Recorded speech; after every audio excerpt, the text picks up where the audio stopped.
In today's video, I want to go over the pros and cons between running published adventures versus coming up with your own homebrew adventures.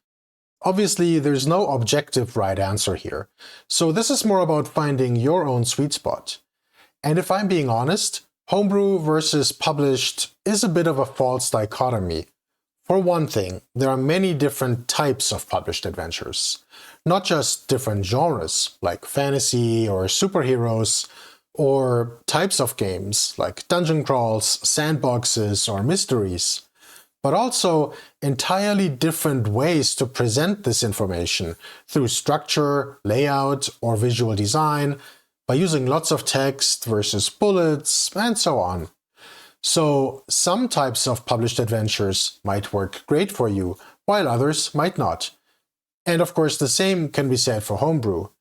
Your homebrew adventures can take many shapes, ranging from vague ideas in your head, or maybe a few notes scribbled on post-it notes, to fully fleshed out scripted adventures with boxed text and everything you might find in a published adventure. So, let's start by looking at a couple of examples of what published adventures can look like. This, of course, isn't meant to be an exhaustive overview. Rather, consider it a sample. After this, you may want to go out and research some published adventures for your own system or systems of choice, and see if you can figure out what style of adventure most resonates with you.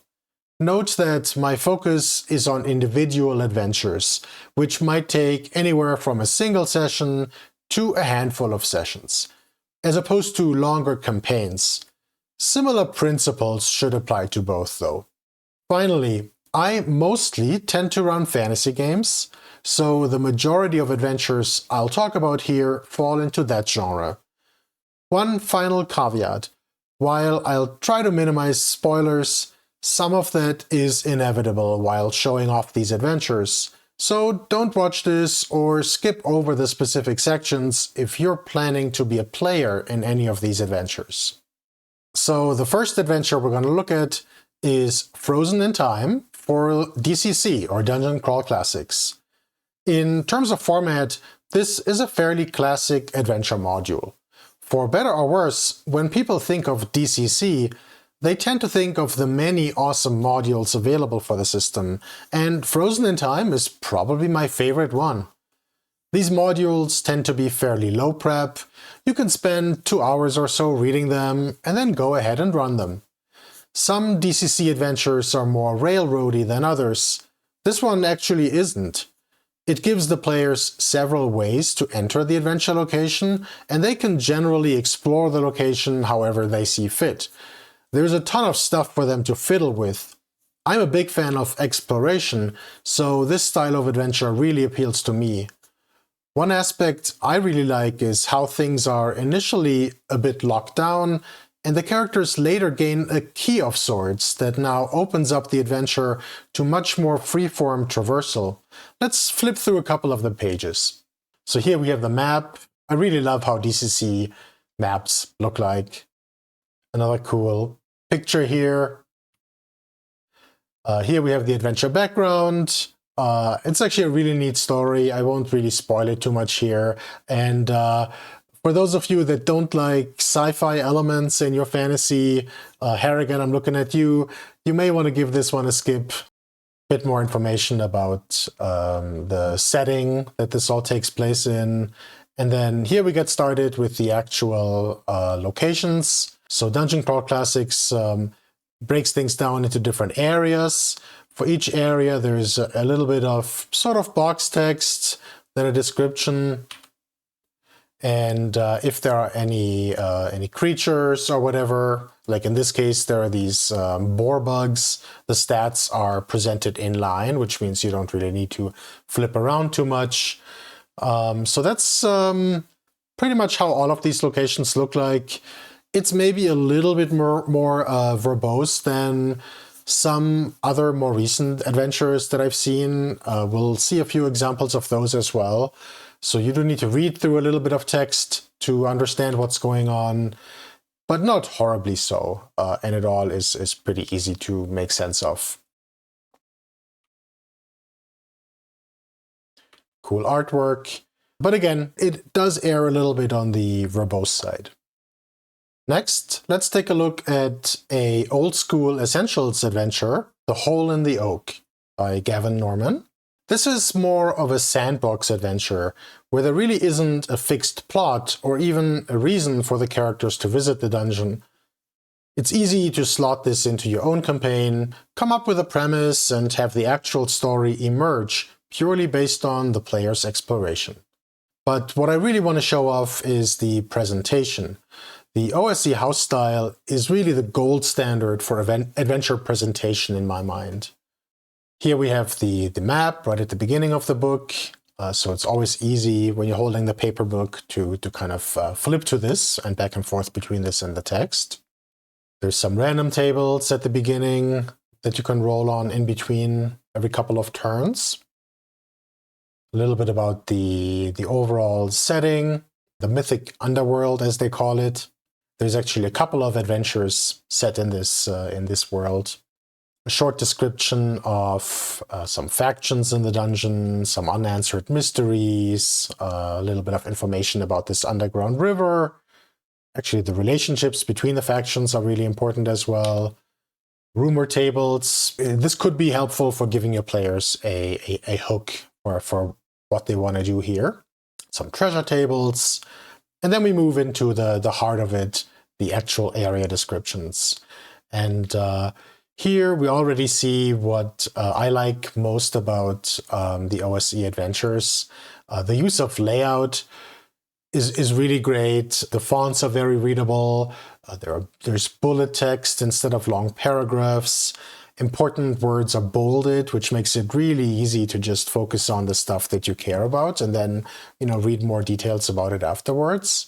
So it's actually quite amazing how short some of these sections can be, but there's still enough information in there. On the right page, you actually see a little snippet of the map, right? So this is a part of the larger map that we just looked at, but it's really convenient to have this right here where you can cross-reference easily between the map and the description. And that's true for every page. So let's flip through a little bit more, right? Here's another map snippet and a couple more locations. Here's an example of a creature, actually a couple of examples of creatures. So just like in the DCC adventure, those are inline, but the whole layout sort of makes it a lot easier to absorb everything and kind of use it at the table. In my humble opinion, it really doesn't get any better than this, although there are a lot of adventures that come reasonably close. I think that's good enough for sort of an impression of what this adventure looks like. I actually ran this adventure using the easy D6 system and not old school Essentials, and I greatly enjoyed it. I found that the presentation was very helpful in allowing me to convert everything from OSE to easy D6 on the fly. Note that this style of adventure is not for you if you want to see detailed box text or even dialogue spelled out. But if you enjoy ad-libbing those things, you'll probably love this style. Next, as a brief sort of bonus, I wanted to quickly show a few pages from a third-party Old School Essentials adventure module to showcase that many authors have successfully adopted the OSE house style. So here we have the adventure Through the Valley of the Manticore. All right, in particular, let's look at the Gnoll Den here. I skipped over a bunch of the introductory pages. I mainly wanted to show this in comparison to the official Old School Adventures adventure we just looked at. So it's actually quite similar. The fonts, the colors, and everything are different. But like in the OSE adventure, we have a snippet of a map here, and then we have the descriptions next to it. There's good use of bullets and bolding. Creature stats are inline, so this is a really nice format that makes it easy to run. I'll flip through a couple more. Here's another little dungeon, the Statuary, Rosar Ruins. So you see, this is probably equally usable, and many other authors have adopted this similar style. So I think this is proven to work really well at the table. Next, we have something a little bit different. This is an adventure for Warlock, Warlock is a lightweight RPG that attempts to emulate the feel of old-school British games like Warhammer Fantasy Roleplay. This adventure is called Griff's Vale. This is actually a bit of a hybrid between a sandbox setting and an adventure, and I really loved running this a couple of years ago. The first half of the book consists of an evocative setting, set within Warlock's larger kingdom setting, and this could easily be used for any number of adventures. But the second half contains a concrete adventure called Past Best Forgotten that involves many of the locations and hooks described earlier. The premise is very clear, but it's really up to the players what they make of it. Let's flip through this a little bit. Mostly going to gloss over the setting information here, like there's a setting map and things like that, and instead skip to the actual adventure. All right, so here the adventure starts, Past Best Forgotten. There's a brief, well, an adventure brief, literally. There's the setup.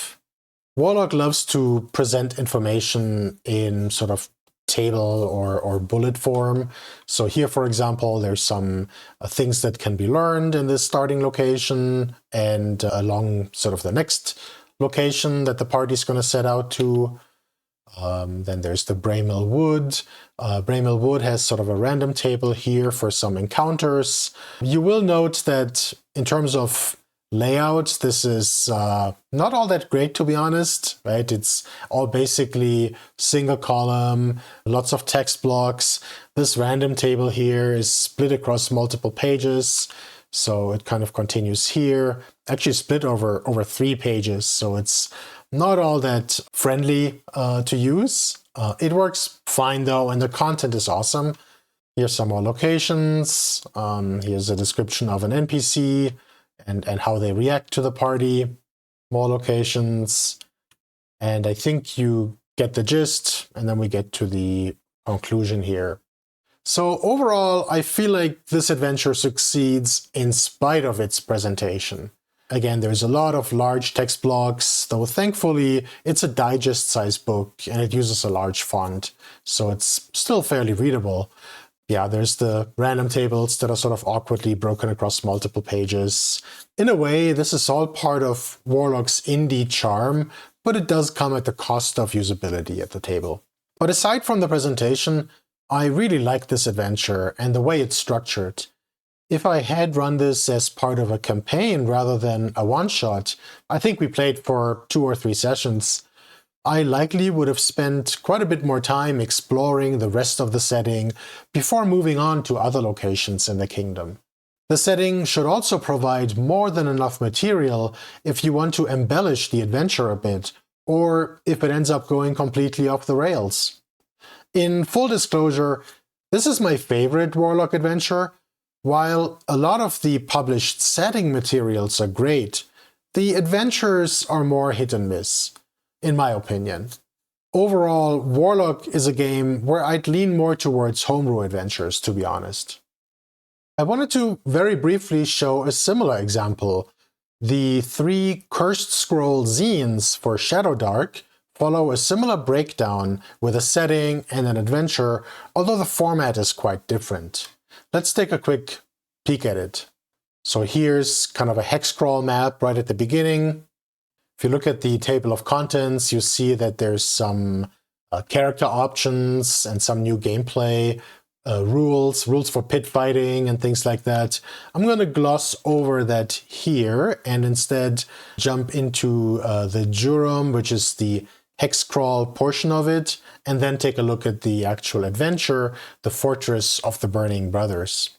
So if we jump here, there's first some general information about traveling in the sands. This is a desert setting. It's actually really cool. I think I'd love to run something here. So there's a random table for what the temperature and winds are like on any given day.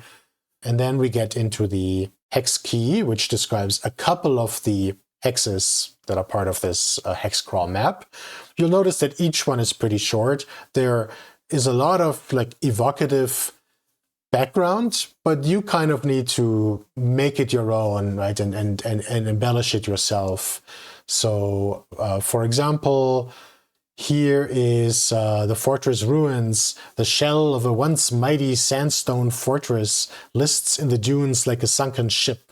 Blast marks mar its walls, and shards of blue-tinged glass pepper the sand around it.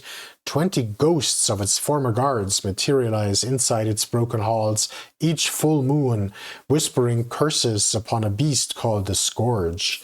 Only the Scourge's skull will bring them rest. They gift its bearer the scimitar of the Ash Moon. And this actually ties into another hex in here. So you'll have to sort of figure out how to best bring this content in this case, especially since this only happens every full moon, right? And yeah, a lot of these are sort of cool, evocative locations, but you need to kind of improvise or prepare ahead of time, what this looks like in more detail. There's a few monsters, and then we get into the adventure. So you actually reach this from one of the hexes. This is called the Fortress of the Burning Brothers. It's a little bit of a higher level adventure, or medium level, right? 4th to 6th level. So there's an overview, factions, kind of par for the course, right? Most fantasy adventures have something very similar. There's a rumor table. We've seen a couple of those by now. And then we get into the actual location descriptions. So number 1, the Gate of Fire. Let's flip through a little bit more. Yeah, this is what a typical page looks like in here. Overall, this is very usable, right? There's not a lot of prose here, not a lot of text. They use bullet format, very similar to what we've seen in these OSE adventures. Important words are bolded. This should be pretty easy to run. It's not quite as polished visually, perhaps, or rather, we don't have the maps in here, for example. That is one thing that I really like in the OSE style, that you can easily sort of cross-reference that. Here I have to flip back and forth a little bit more, but that is pretty typical, and I can't really fault it for that. I still think this is very usable at the table. All right, I think that's enough of an impression. So here's another class of adventures. 1- or 2-page adventures. Some also refer to these as 1-page dungeons, although they're not all strictly dungeons. One of the most prominent examples here are the Trilemma Adventures. These were originally published on the web, but later got collected in a gorgeous hardcover book. We'll take a look at just a couple of those here. In full disclosure, I haven't actually run any of these adventures yet, but they've always struck me as a great option when you just need an idea for a single session. They'd also work great as adventures to keep in your backpack in case you want to run an impromptu one-shot, perhaps at a convention. Here, for example, we have the Task of Zykus. Reading through this, I assume this is actually sort of a bit of a play on the German word zeichnen, which means to draw. There's a lot of drawings and other art like that here. Yeah, you'll see that there's a map in the center, and then you can kind of cross-reference that easily with these text sections around it. For example, here's the Queen's Chamber, and then here's the text for the Queen's Chamber. Outside is a fizzing, spring-fed pool. Inside is a massive bed of exotic furs. Fresco windows look down onto the 6 lost domains of the Martoi. A strongbox holds 3 crowns, 1 in diamonds, 1 emeralds, 1 rubies, and a lock of hair from the Queen's daughter. There's even a little encounter table in the upper right here, and that's really all there is. So this probably won't work as well for you if you prefer to have everything clearly spelled out. You do need quite a bit of imagination to fill in the blanks and breathe life into the adventure and to improvise around the provided seeds.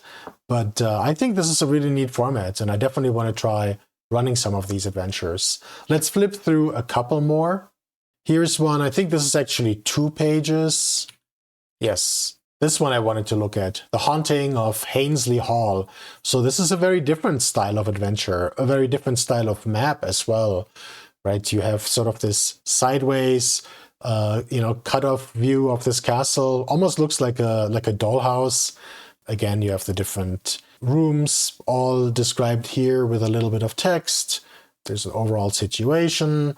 And then this one is a little bit more like a mystery. So you have like things that happen on an hourly basis, and you need to actually roll on these on this table. So it's kind of an interesting concept. Another game that prominently employs these two-page adventures is Mausritter. So this is a really fun RPG where you play little mice that go on adventures. This particular adventure is called Honey in the Rafters. And I actually had a chance to play this at a convention, and these 2 pages were all that was needed for the GM to run a 3 or 4 hour session. So it's actually quite impressive. Pretty similar here. You have encounters in the top left. There's some creatures. In this case, there are these cursed bees, sugar cultists that have these lollipops that they're wielding as weapons. There are even new curses. Mausritter uses this sort of physical inventory where you have like little cutout cardboard inventory that you slot into appropriate places on your character sheet. Actually, if you buy this in physical, like I have, it comes with all of these things provided. So you have new weapons like the sugar canes and all these curses and things like that, all available for you to use already. There's a treasure table, there's some new spells, so there's a lot crammed into these 2 pages. Here's sort of the overall premise, different adventure hooks that you can either choose from or roll on to get the players involved. And then here's the adventure map. So there's there's this sunflower. There's something weird going on with it. I'm not going to go into too many spoilers. And then here's the actual building, and there's the honey up here, and just a little bit of text that again uses bolded words and things like that to draw attention to what's most important. And it's so little text if you think about it, right? Compare this to the DCC adventure that we looked at earlier, Frozen in Time, and they both run probably for a similar length of session. But here everything is just on these 2 pages, and you just sort of improvise everything else, whereas the other one is more explicit, more verbose. I want to show one more brief Shadowdark adventure, because Shadowdark also comes with 5 or so of these 2-page adventures. This one is called Sanctum of the Elephant God. On the first page, we have this map, and then we have a small random encounter table and the overall premise. And then the next page contains the actual location descriptions, using essentially the same format that we saw earlier. It's all a little bit more cramped. There's less white space and so on. That's to make everything fit in 2 pages, but still, this should be very usable and probably would be all that's needed for, spending a couple hours exploring this dungeon. I really like these 1 or 2 page adventures, even though I haven't run a whole lot of them just yet. And now for something completely different. I wanted to show at least one example of a different type of adventure. In this case, it's a Vaesen adventure that we're going to look at. Vaesen describes itself as Nordic horror, and the adventures tend to be mysteries.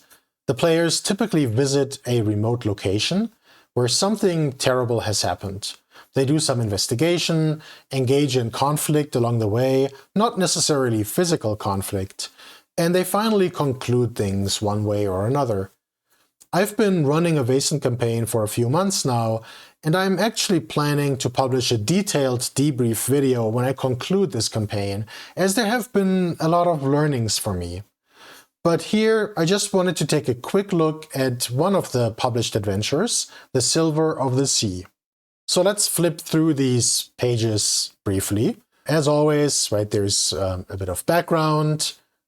So sort of what happened in the past that triggered all these events that are now leading to the player characters getting involved. That's pretty typical for these Vaesen adventures and makes a lot of sense. As a side note, with a lot of fantasy adventures, I'm actually not a huge fan of these extended background stories that often don't end up bringing anything tangible to the adventure. So I like a sort of more minimalistic approach. Give me enough, so I know what's going on and what the situation is, but not necessarily like I don't want to have to read a novel before I get started on the actual dungeon crawl.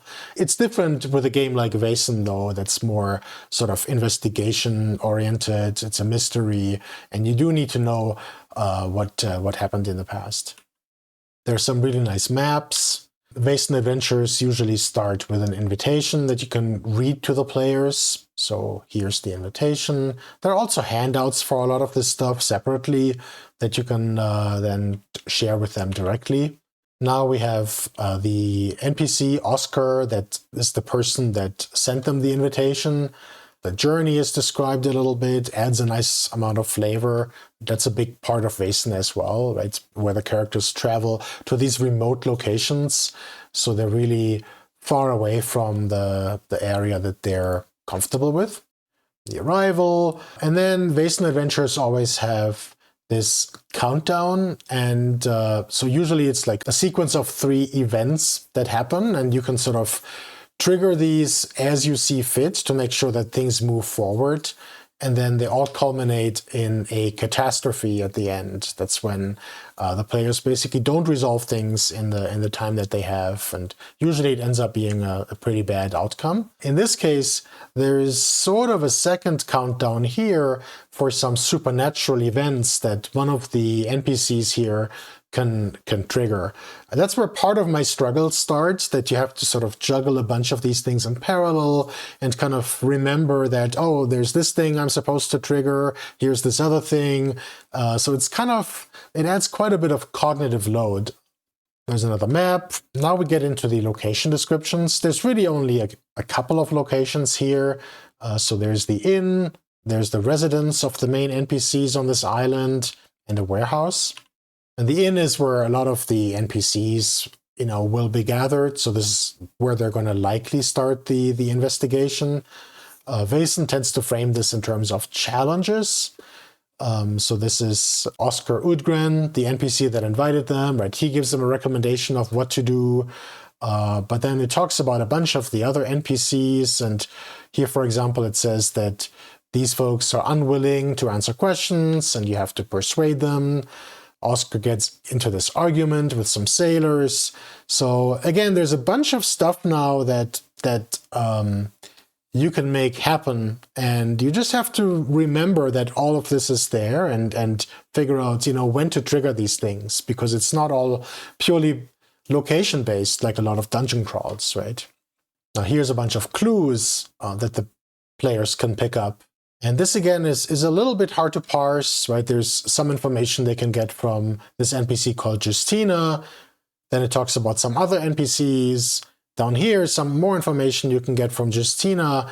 So as with all the different countdowns, you have to really look at this carefully and find ways to get these clues to the players. And it's a lot of mental gymnastics, at least for somebody like me that's not really used to running mysteries.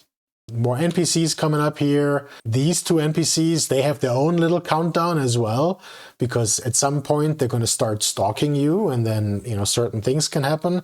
So yet another thing you now have to keep in mind, right? And there's a bunch more of these things. Additional challenges here at this residence, more clues to be found, and so on. Here's another challenging thing where the adventure tends to make a lot of assumptions about what actions the players are likely to do. So there's the sailor that they meet at some point, and then he's too drunk to talk to them anymore, and he heads off back to his own island, I guess, where he has a little fishing hut. And somehow the adventure assumes that the players are going to take a boat and visit this character. I'm not sure how it makes that assumption. In my case, the players assumed that this fisherman would probably show up again on the next day and to get his fill at the inn, and that they could sort of talk to him then. Right? It never even occurred to them that they could seek him out on his own island. And this is just one example. There's a bunch more in here. And then you have to couple that with the fact that you somehow have to get these clues to the players. So if they're not doing all the things that the adventure expects them to do, you now have to come up with like alternative ways of accomplishing that. Otherwise, they won't really be able to make progress in the limited time that they have. And then here's the showdown, which has its own challenges, but I won't really spoil too much more here. Overall, my sense is that someone that's more seasoned at running mysteries will likely find this easy enough. But I found it very difficult to keep track of all the information, even though I refreshed my memory by skimming the adventure again before each session. I think we played for like 3 sessions maybe. After running this, I skimmed several of the other adventures in the book, and some of them are significantly more complex. There's tons of text, there are countless NPCs and factions with their own motivations and schemes, all of which intersect with the core of the mystery in different ways. So I quickly noped out of running these and instead decided to try my hand at homebrewing a Vaesen adventure instead. Last not least, I wanted to take a quick look at a D&D 5e adventure. This is the Lost Mine of Phandelver, the adventure that was included in the original 5e starter set. Here we're looking at the digital version on D&D Beyond, since they don't publish PDFs, unfortunately. All right, here we have the table of contents.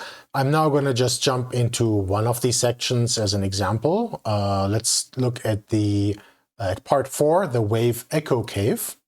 So this all looks pretty typical. There's a bunch of introductory text about what's going on here. Talks about monsters. There's a random encounter table. Talks about the general features in this dungeon. There's a map. The map actually looks pretty cool. And then we have the locations. So this is all pretty standard fare at this point. Maybe slightly more verbose than I like, but I really can't fault it for that. I think it's overall very reasonable. There is one aspect I want to talk about in general, not just for 5e adventures, and that's box text. So let's just take this one here as an example, right? So section 6, South Barracks, and then you're supposed to read this out to the players. This was pretty typical in a lot of the older adventures. I feel like you see a little bit less of that in more modern adventures. All right, so let's read this one real quick. Old stone bunks in orderly rows line the walls of this chamber, and a corroded iron brazier full of old coals stands near the middle of the room. The bones of a half-dozen dwarves and orcs lie strewn about, clad in scraps of armor. 3 gray hunched figures squat among the remains, pawing at the scraps and gnawing on the bones. So it is all nice and evocative, and no complaints there. If you look at the text afterwards, though, you'll notice that it's largely redundant, right? So here it says that 3 ghouls are here, they're cracking and gnawing on the ancient bones of the fallen, blah, blah, blah. Here's why I don't like box text. I don't really like reading it verbatim to the players. At that point, they might as well just read a book. It simply doesn't represent my own voice, and I find it a bit tedious. And if I want to put the description into my own words, box text is a really inconvenient format to do that, due to the verbosity and prose and the lack of structure, right? Compare this to the OSE adventure that we looked at earlier that had the same type of information, but just a couple of bullets and bold words and so on. And it's really easy to just ad-lib this and make it your own. So I find that much more authentic, and it allows me to just, embellish it with a few details of my own and convey that using my own voice. Anyway, overall, I think this adventure is totally reasonable and should be pretty fun. So let's talk about homebrew adventures now. This is a significant topic, and there's a lot we could talk about here. It's obviously not really feasible to cover homebrew adventure creation in depth. So instead, I'll just share some high-level approaches and then share my perspective on the pros and cons between homebrew and published adventures. Let's take a look at 3 different types of games and how you might go about creating adventures for them. So first up, let's talk about traditional fantasy games. Whether you're using an old school or modern rule set, something crunchy or lightweight, whatever. Some games give you helpful random tables or even adventure seeds, plot hooks, and NPCs. For example, I recently read Shadowdark, and I was super impressed by the comprehensive and flavorful random tables included in the book. This single book really seems to have everything you need to run an extended campaign. You can create hex crawls, adventures, dungeons, and more. In fact, I've been itching to get this game to the table since I've read it. I'll probably talk more about it in a future video. But for now, let's just take a quick look at a few tables just to get an idea. So let's start here with the rumors. So this is a D100 table of rumors. And if you look through this, each of these can easily provide a seed for a whole adventure, right? So let's look at Gorgon stalks the ruins of the Underhill Halls, or a rival group of crawlers found the map to Geralt's hoard, or maybe every full moon, the prancing unicorn's larder is robbed. So each of these can easily provide a seed for a whole adventure, or you might just hand these out as actual rumors throughout your campaigns and see which ones your players latch onto, and then develop those into full-blown adventures. Here's an adventure generator that allows you to come up with a title for an adventure and a site. So you might end up with things like maybe destroy the demon hiding in the slums, or escort the prisoner in the sorcerer's tower, right? Things like that. And that's a whole bunch of adventure seeds right there that probably get your creative juices going. You can also create adventure sites, like maybe the mines of the shimmering hoard, or the tomb of the slumbering ghost, or whatever, right? Things like that. So very evocative. There's tables for NPCs, including sort of their NPC qualities, as they call them, right? So what they look like, what they do. This is really cool, by the way. This has a little bit less to do with adventures, I guess, but I find this super helpful whenever you need an NPC, right? Just something small to give them, to make them unique. So maybe this NPC always makes puns, or they're forgetful, or they speak very quietly, or they speak very loudly, or they smoke pipe, whatever, and they have a secret. So very helpful. Rival crawlers, NPC names. The maps are really neat. They have the system where you can take a bunch of dice of different types, and then you basically throw them on a surface, draw an outline around them, and then look up the actual values that sort of tell you what's there at this location. And you can do this for sort of these overview maps, or for overland hex maps, or for settlements. So I think that's a really cool system. I definitely want to play around with this a little bit. Taverns, always helpful. Shops. And then you get a whole bunch of different encounter tables for different biomes, essentially, right? So there's Arctic encounters, Artisan District, Castle District, Cave, Deep Tunnels, Desert, right? So you might have a collapsing keep of sandstone bricks houses 2d4 lions. Or you might have a herd of 2d6 desert centaurs that cautiously draw closer. Things like that. Forest, grassland, high district. You get the idea. You can tell that there's a ton of inspiration here for coming up with Shadowdark adventures. But of course, you can also come up with ideas on your own and either develop those in detail or improvise them at the table. The last fantasy RPG that I actually homebrewed an adventure for was EZD6 a couple of years ago, and thanks to the lightweight system, that was super simple. Here's what this looked like. I call this adventure The Accidental Necromancer, and just jotted down a rough premise, a couple of NPCs, a couple of monsters, and that was it. So maybe like a page and a half of ideas. And beyond that, I planned to improvise the rest based on the player's actions, and this worked out great. Alright, so that covers fantasy games. Now let's talk a bit about Vaesen and how you might homebrew a Vaesen adventure. Full disclosure up front, I've come to the realization that running mysteries isn't my strong suit, and it's not something I really enjoy either. So you'll likely find much better advice about creating Vaesen adventures or other mysteries from other GMs than me. Having said that, let's go over this a little bit anyway. Vaesen actually provides detailed guidance for building your own mysteries. So we'll look through some of these pages. This is where they describe the components of the mystery. Right? Obviously, you need a Vaesen. That's sort of the centerpiece of it. You can come up with your own, or you can use one of the many that are provided in the core book.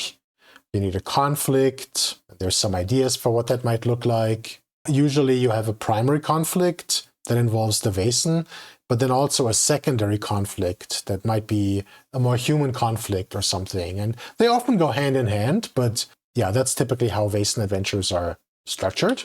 There's a misdeed of sorts. Then you need a location. Think about the atmosphere. Vaesen is really all about the atmosphere, right, in this setting. You need some clues that the players can come across to help them figure out what's going on. They distinguish between central and peripheral clues. A couple of examples. Maybe have some props. Then you need a countdown. This talks about how you come up with that countdown. Gives you a bunch of examples. Here's the overall structure of the mystery. It's a fairly well structured game where each mystery has a certain sequence of things. Then you start with an invitation. So ideally you want to write something out. Think about the journey. How do they get there? What does that feel like? What does that look like? What do they see along the way? Stuff like that. The book also includes random tables that you can pick from or roll on for inspiration. So here we have tables for the invitation. Is this a letter delivered by a postal rider, or a telegraph message, or a homing pigeon or something? Who's the quest giver? What's the misdeed? What Vaesen is involved? What's the main conflict? Sub-conflict? Who are you meeting? Right? Tables to give you some inspiration here. Maybe there's a dedicated botanist or a coppersmith or something. So this should be pretty inspirational. Some name tables, location tables, and so on. But perhaps even more useful, a Vaesen mystery, as I said, is typically centered around one Vaesen, and each of the Vaesen descriptions actually includes a couple of adventure seeds. So for example, here we have the Nisse. Here's the overall description, what they look like, how they behave, what the magical powers are. Here are the conditions that happen to them as they get damaged. Here's the ritual for how you get rid of them. And then here are the examples of conflicts. So there are basically 3 different examples. Each one just has a short paragraph. So it's not really the full mystery, but it provides just enough of a seed to get your own creative juices going. I actually kind of took this first one here and turned it into a mystery recently. Not exactly as is. I used different names and a slightly different setup, but the overall premise was inspired by this, where you have a theater troupe and there's this prima donna who's anyway, I won't go into detail, but there's a lot of material here that is really inspirational for coming up with your own adventures. Also, when coming up with Vaesen adventures, I made liberal use of ChatGPT as a brainstorming partner. This wasn't to come up with the full adventure or anything, but to help me flesh out locations, NPCs, and so on. So I've definitely found this pretty invaluable in helping me brainstorm things, similar to how I might use random tables for a similar purpose. So the final Vaesen adventures I ran consisted of a couple of locations, some NPCs with character portraits courtesy of either Midjourney or ChatGPT and DALL-E, clues, and countdowns. I will note that my adventures were at best okay. Overall, again, I'm finding that Vaesen is just not really my type of game, and there's nothing wrong with that. I'm planning to run one more mystery, and I will do a detailed debrief about my campaign after that. Alright, so last not least, I want to talk a bit about Outgunned, a cinematic action RPG.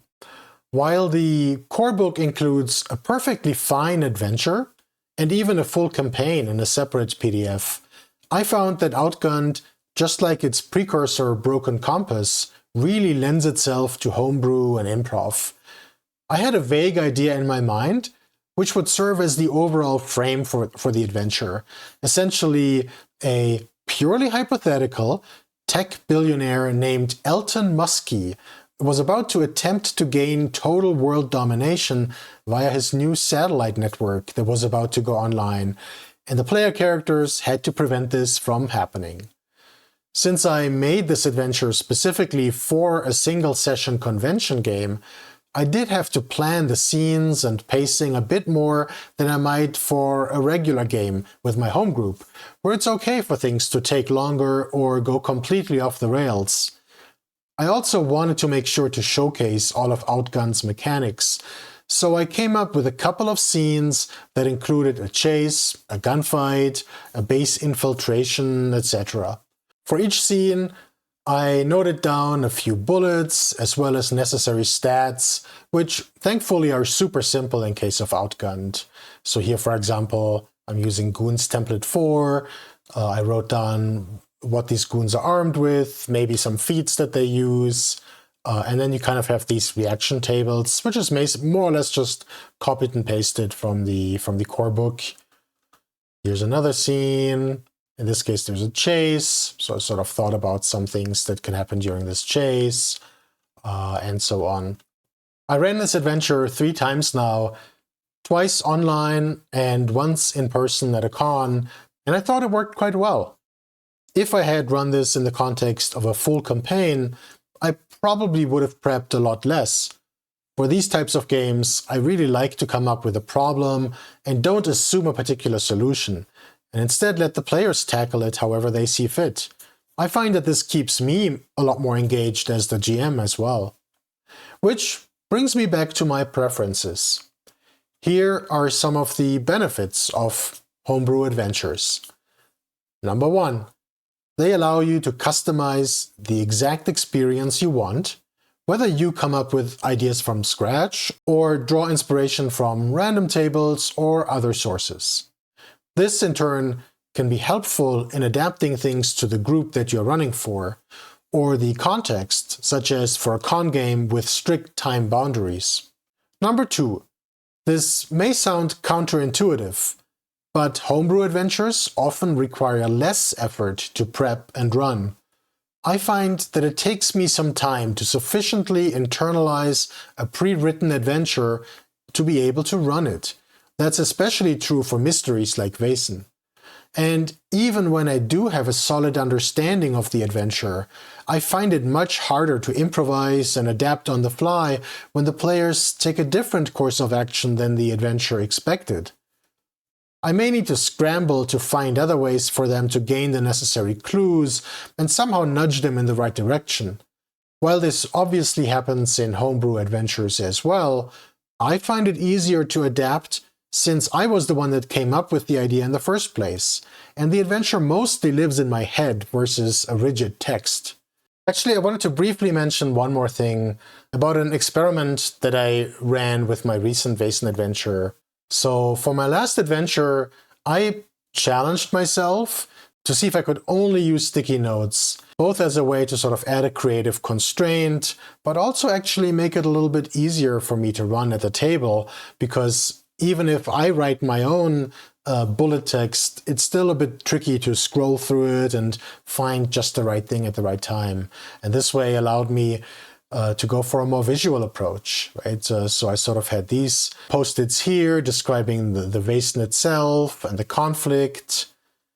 Then I had some NPCs. Each of these actually linked to like an image that I generated.